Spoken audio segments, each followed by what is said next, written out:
Fat Controller scolded both engines severely. "There must be no more tricks," he said. "I shall be watching you both. I have to decide which of you is to stay." He strode away. The twins looked glum. Neither wanted to stay without the other. They said so. "Then what's to do?" wondered Douglas.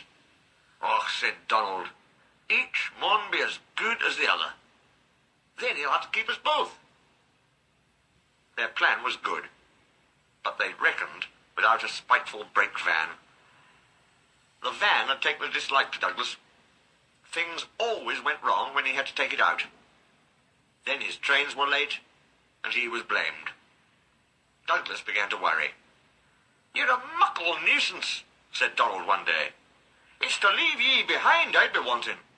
"You can't," said the van. "I'm essential." "Och, aye!" Donald burst out. "You're nothing but a screeching and a noise when all's said and done. Spite Dougie, would ye? Take that! Ow, ow, ow!" cried the van. "Who'd you wished?" said Donald severely.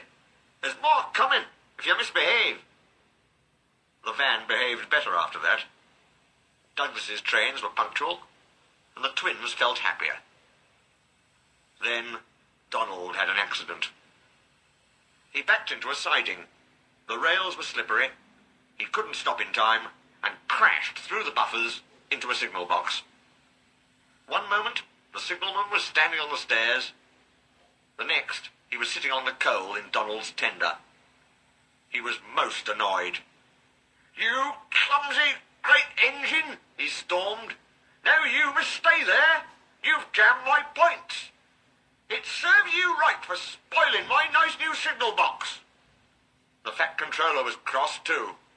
"I am disappointed, Donald," he said. "I did not expect such clumsiness from you. I had decided to send Douglas back and keep you." "I'm sorry, sir." But Donald didn't say what he was sorry for. We know, don't we?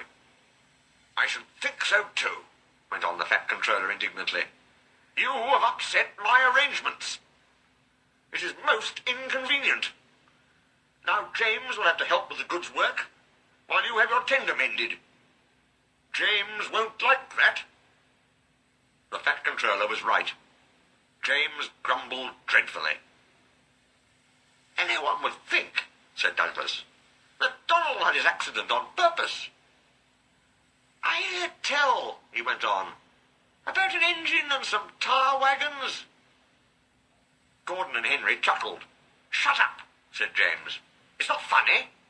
Well, said Douglas innocently. "Surely, James, it wasn't ye. He didn't say." James didn't say.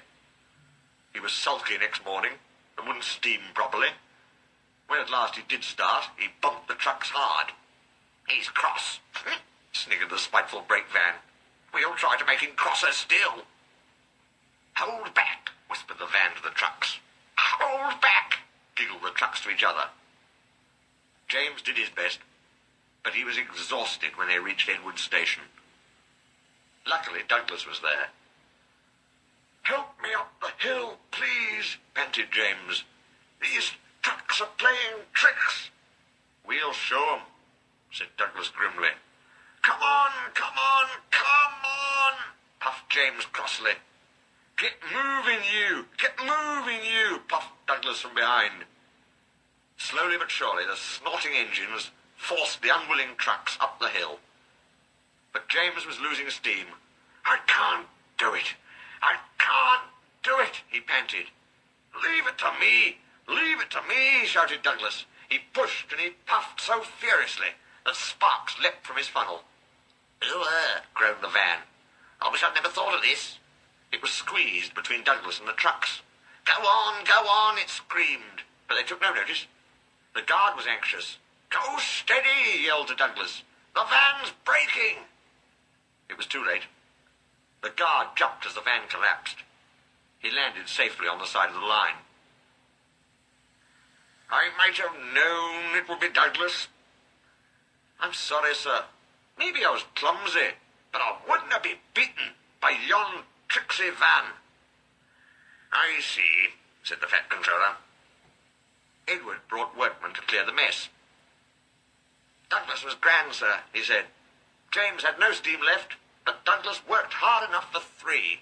I heard him from my yard.